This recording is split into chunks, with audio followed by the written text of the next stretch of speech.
बिस्मिल्लाहिर्रहमानिर्रहीम, अस्सलामुअलैकुम और मैं हूं आपकी मेजबान सुंबल सियाह। नजर डालते हैं अब तक की अहम तरीन खबरों पर। सियालकोट पुलिस ने बड़ी तादाद में मोटरसाइकिल रिकवरियां की हैं। अभी अपने मुतल्लिका थाना जाकर चेक कर लें। सियालकोट पुलिस का मोटरसाइकिल चोरों के खिलाफ घेरा तंग। राहगीरों ने चोरी की वारदातों में मुलविस 2 गैंग्स के 9 मुलजमान को गिरफ्तार कर लिया। 8 लाख रुपए नकदी, 20 अदद मोटरसाइकिल और असलह नाजायज, 9 अदद पिस्टल, 30 बोर मुतअद्दिद गोलियां बरामद। तर्जमान पुलिस के मुताबिक DPO सियालकोट राना उमर फारूक की खसूसी हिदायत पर जिला सियालकोट के मुख्तलिफ इलाकों में डकैती और रहजनी की बढ़ती हुई वारदातों के पेश नज़र DSP सिटी सर्कल की ज़ेर निगरानी SHO थाना हाजीपुरा इंस्पेक्टर नौमान अहमद ने पुलिस टीम के हमरा जुराम पेशा नासिर के खिलाफ कार्रवाई करते हुए तारिक उर्फ तारा गैंग और ज़हीब उर्फ ज़ेबी गैंग के 9 मुलजमान को गिरफ्तार कर लिया।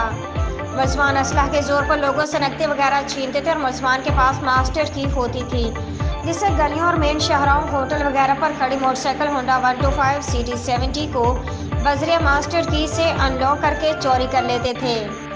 दौरान तफ्तीश मुलजमान के कब्जे से 8 लाख रुपए नकदी, 20 अदद मोटरसाइकिल और वारदातों में इस्तेमाल होने वाला असलह नाजायज, 9 अदद पिस्टल, 30 बोर मुतअद्दिद गोलियां बरामद की गई।